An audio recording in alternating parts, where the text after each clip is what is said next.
Morning students. आज हम exercise 7.2 करेंगे, that is integration by substitution.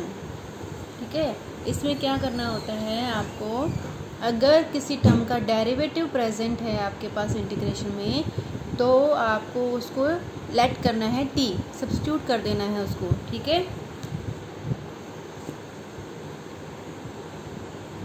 आपको यहाँ पे जैसे आपको क्वेश्चन दिया होगा 2x1 + x² को का इंटीग्रेशन निकालना है, तो सबसे पहले तो इसको नोटेशन में लिखना बहुत ज़रूरी है। इंटीग्रल I = फिर ये आपका इंटीग्रेशन का साइन है इंटीग्रेशन, फिर आपको टर्म लिखनी है 2x/1 + x² × dx। dx means we are integrating with the variable x। ठीक है, तो इसको ऐसे स्टार्ट नहीं करना है, आपको प्रॉपर वे में इसको पहले लिखना है।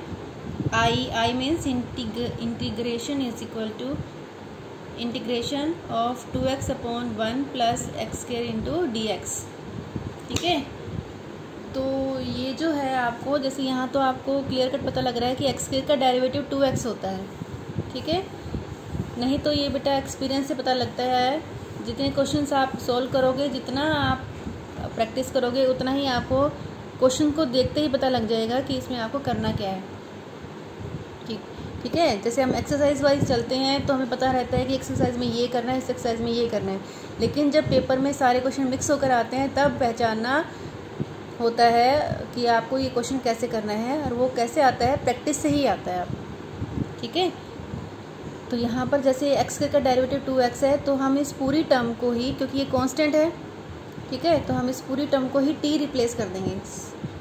ठीक है, तो 1 + x² को t रिप्लेस कर दिया, तो इसका डेरिवेटिव क्या हो गया, 2x × dx = dt। ठीक है, ये मैंने कल भी बताया था, ये dt/dx है, और dx को हम इधर ले आते हैं। ठीक है, जैसे यहाँ पर 1 + x² = t है, तो ये आपका 2x = dt/dx होता है। Differentiating with respect to x करते हैं। ठीक है, तो ये dx इधर आ जाता है, क्योंकि हमारा dx होता है यहाँ पर होता है ना, तो उसको हमें कन्वर्ट करना होता है। तो ये जो टर्म है 2x dx किसके इक्वल हो गई, dt के इक्वल हो गई। तो ये जो टर्म है 2x × dx, ये टर्म हमारी dt बन गई है, और जो ये हमारा 1/1 + x² था, ये हमारा 1/t बन जाएगा।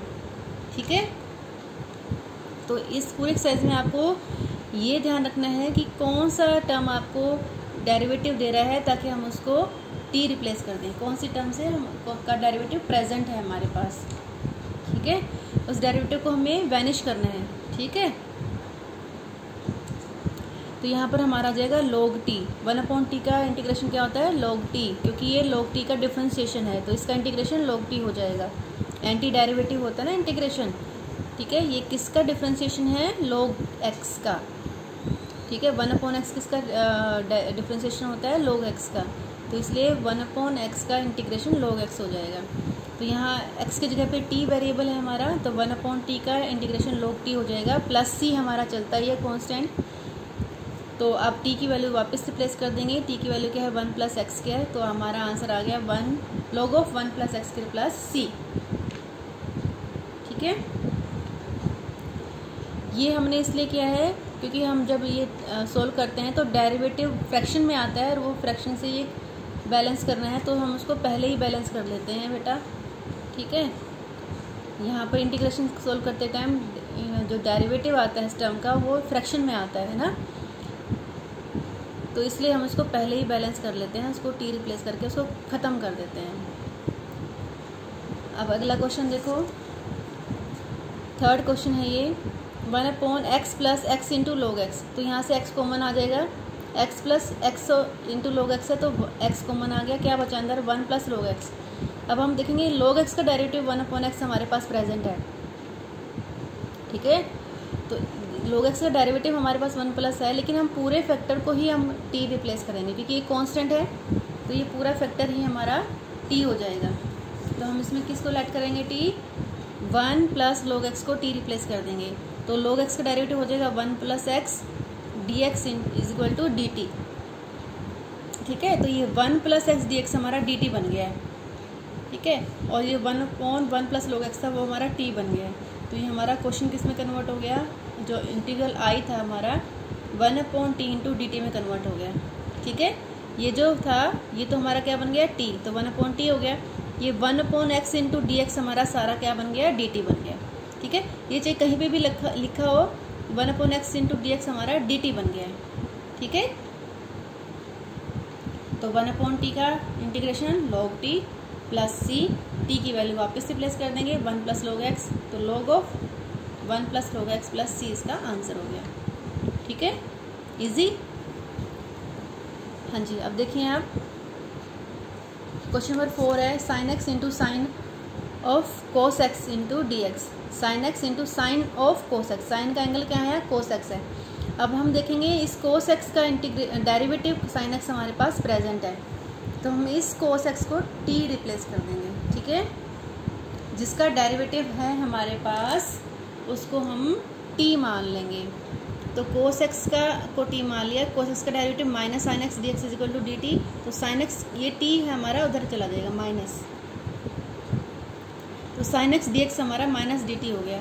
ठीक है, तो ये जो साइन एक्स और डी एक्स है ये दोनों टर्म हमारे किस में कन्वर्ट होगी, माइनस डी टी में कन्वर्ट होगी, और ये क्या बन जाएगा साइन टी, कोस एक्स क्या बन गया हमारा t, तो ये तो हमारा साइन t बन गया और ये हमारा माइनस डी टी, और माइनस को हमने बाहर लिख लिया है। ठीक है, क्योंकि ये मल्टीप्लाई में रहेगा, माइनस में नहीं आएगा, यहाँ मल्टीप्लाई में आएगा, इस माइनस को हमने बाहर लिख दिया।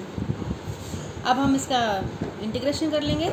साइन टी किसका डेरिवेटिव है, कोस। ठीक है, माइनस आता है, कोस का डेरिवेटिव कहते हैं माइनस साइन टी, तो साइन टी का इंटीग्रेशन क्या हो जाएगा, माइनस कोस टी। ठीक है, चाहो तो आप माइनस साइन टी का कोस टी लिख सकते हो, मर्जी है, नहीं तो एक माइनस बाहर आने का, साइन टी का इंटीग्रेशन माइनस कोस टी होता है। ठीक है, तो ये आपका कोस टी, और कोस टी की वैल्यू क्या है, कोस एक्स, तो ये आपका हो जाएगा cos of cos x plus c. Clear.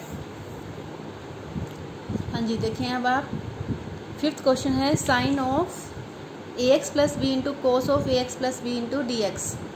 ठीक है, इस क्वेश्चन को आप कई तरह से रिप्लेस कर सकते हो। कोस एक्स का डेरिवेटिव साइन एक्स होता है, इसको भी टी रख सकते हो आप। साइन एक्स का डेरिवेटिव कोस एक्स होता है, इसको भी आप टी रख सकते हो, कैसे भी कर सकते हो, लेकिन आंसर डिफरेंट आएगा, लेकिन आंसर सारे ठीक होंगे आपके। ठीक है, तो मैंने इसको 2 तरीके से करके दिखाया है। एक बार मैंने आपको साइन एक्स को टी रिप्लेस किया है, मान लो मैं साइन एक्स को टी रिप्लेस कर देती हूँ, तो इसका डेरिवेटिव क्या आ जाएगा, cos of a x plus b, फिर ब्रैकेट का जो डेरिवेटिव है ए एक्स प्लस बी का डेरिवेटिव हो जाएगा ए। ठीक है, into d x is equal to d t. तो हमारे पास यहाँ ए तो है नहीं, तो ए को हम राइट साइड में ले जाएंगे तो 1/a हो जाएगा। तो ये cos of a x plus b d x, ये जो टर्म है ये हमारे किस में कन्वर्ट होगी, 1/a dt में कन्वर्ट हो गई। ठीक है, और ये जो sine of a x plus b था ये हमारा t बन गया। तो हमारा क्वेश्चन क्या बन गया, ये हमारा t बन गया और ये हमारा 1/a dt बन गया। तो 1/a कौन सा है, उसको हमने बाहर ले लिया, तो हमारा इंटीग्रेशन बच गया t इंटू डी टी। और अब इसका हम पावर रूल से इंटीग्रेशन करेंगे, पावर 1 ऐड हो जाती है, तो t²/2 इसका हो गया। ठीक है, तो t²/2a, t की वैल्यू रख देंगे साइन स्क्वायर ए एक्स प्लस बी प्लस सी। ठीक है, ऐसे करेंगे। और अगर आप कोस को रिप्लेस करते हो t, तो आपका यहाँ आंसर माइनस में कोस आ जाएगा सिर्फ। ठीक है, थोड़ा सा आंसर डिफरेंट आएगा। इसको एक और तरीके से कर सकते हैं हम, अगर आपको आंसर पीछे मैच करना है तो आप क्या करेंगे, 2 से मल्टीप्लाई और 2 से डिवाइड कर देंगे। ठीक है, तो ये जो फार्मूला है ये 2 sign x into cos x बन जाएगा साइन ऑफ 2x। ठीक है, इसमें कन्वर्ट कर लेंगे क्योंकि एंगल सेम है, ए एक्स प्लस बी, तो 2 से मल्टीप्लाई और 2 से डिवाइड कर दिया, तो ये कन्वर्ट हो जाएगा sine of 2 into a x plus b. ठीक है, अब हम इसका इंटीग्रेशन कर लेंगे। ओके, साइन का इंटीग्रेशन क्या होता है, माइनस कोस।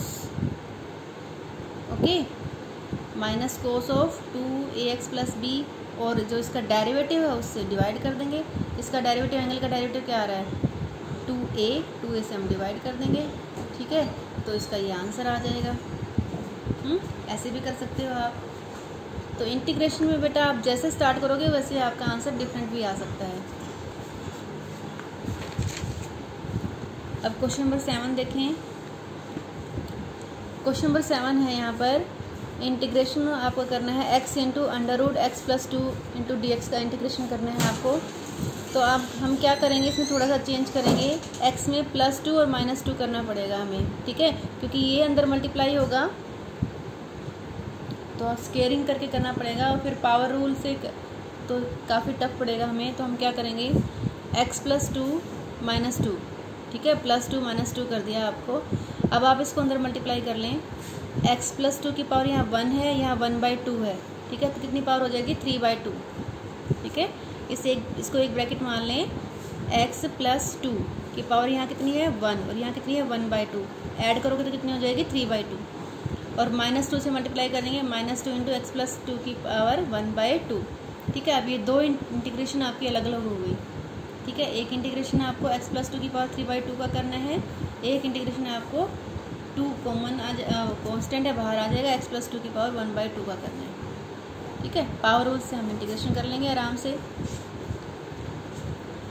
क्या हो जाएगा, पावर रूल में 1 ऐड हो जाता है, तो ये x + 2 लीनियर फैक्टर है, क्योंकि x + 2 की 3/2 + 1 अपॉन 3/2 + 1, ठीक है। सेम पावर जो बनती है उसे डिवाइड भी करते हैं हम, -2 x + 2 की पावर यहाँ 1/2 है, 1/2 में 1 ऐड कर लेंगे और 1/2 + 1 से ही डिवाइड कर देंगे, ठीक है। तो ये आपका आंसर आ गया, ओके। हाँ जी, क्वेश्चन नंबर 10 का हिंट दे रही हूँ मैं, आप सारे क्वेश्चन लगभग ऐसे ही हैं आपके। यहाँ पर जैसे 1/x × √x है, तो x को हम कैसे लिख सकते हैं, हम x को √x × √x लिख सकते हैं, ठीक है। तो यहाँ पे 2 टाइम्स ऑफ √x है, तो यहाँ पर 1 टाइम है, तो हमने 1 टाइम √x कॉमन ले लिया, क्लियर है। तो आपको ये ध्यान रखना है कि यहाँ पर √x 2 टाइम्स है, तो √x 1 टाइम ले लिया कॉमन, तो यहाँ पर 1 टाइम बच गया, और यहाँ पर √x बाहर आ गया तो 1 बच गया, ठीक है। अब देखेंगे कि √x का डेरिवेटिव क्या होता है, 1/2 √x होता है, तो अब हम इस पूरी टर्म को t रख देंगे, √x - 1 को हम क्या रख देंगे t, तो डेरिवेटिव कितना आ गया 1/2 √x dx = dt। तो यहाँ 2 हमें नहीं चाहिए, क्योंकि हमारे पास 1/√x है सिर्फ, तो इस 2 को हम उधर ले जाएंगे, तो 1/√x dx क्या बन जाएगा 2t। तो ये हमारा क्वेश्चन जो इंटीग्रेशन है आपके इसमें चेंज हो गया, 2 तो बाहर आ जाएगा क्योंकि कांस्टेंट है, 2 बाहर आ गया, ये हमारा क्या बन गया 1/t बन गया, और ये 1/√x dx हमारा क्या बन गया dt, ठीक है। अब आप इसको सोल्व कर लें, लॉग में आंसर आ जाएगा, और t की वैल्यू वापस रिप्लेस कर दें, ठीक है। हाँ जी, एक और हिंट है क्वेश्चन नंबर 12 का, इसको भी इसी पैटर्न से करना है आपको। यहाँ क्वेश्चन है x³ - 1 की पावर 1/3 × x5 × dx। तो ये जो है आप क्या करेंगे, x5 को ब्रेक कर लें, क्योंकि यहाँ x³ है तो x³ को अलग निकाल लें, x³ × x²। अब देखेंगे x³ का अगर हम डायरेक्ट लिखते हैं तो x² हमारे पास आ जाएगा, ठीक है। पावर पे ध्यान देना है, कांस्टेंट पे ध्यान नहीं देना, क्योंकि कांस्टेंट तो हम राइट साइड में ले जाते हैं, ठीक है। तो हम क्या करेंगे, इस पूरे फैक्टर को t रिप्लेस कर देंगे, x³ - 1 = t। तो यहाँ से डेरिवेटिव क्या आ जाएगा 3x² dx = dt। अब हमें यहाँ पर 3 नहीं चाहिए, सिर्फ x² है हमारे पास, ये 3 नहीं चाहिए, तो 3 को हम राइट साइड में ले जाएंगे, तो x² dx हमारा आ गया 1/3 dt, ठीक है। तो ये तो हमारा क्या बन गया, t की पावर 1/3 बन गया, और ये हमारा क्या बन गया 1/3 dt बन गया। अब बारी इसकी है, इसकी बारी यहाँ से हो जाएगी, क्योंकि x³ क्या है t + 1 हो जाएगा, ठीक है। यहाँ से हम क्या लिख सकते हैं, x³ = t + 1 लिख सकते हैं, ठीक है। तो ये तो हमारा t की पावर 1/3 बन गया, ये हमारा t + 1 बन गया, ये हमारा 1/3 dt बन गया, और 1/3 को हमने बाहर लिख दिया, ठीक है। अब सीधे सा यहाँ मल्टीप्लाई कर लो ब्रैकेट्स को, ये t की पावर कितनी है 1/3 + 1 4/3 हो गई, ये t को 1 से मल्टीप्लाई करेंगे तो t की पावर 1/3 रहेगी × dt। अब ये दोनों इंटीग्रेशन को अलग अलग आप पावर रूल से सॉल्व कर लें, और t की वैल्यू को वापस रिप्लेस कर दें, ठीक है। तो ये क्वेश्चंस आपको करने हैं आज अप टू 15।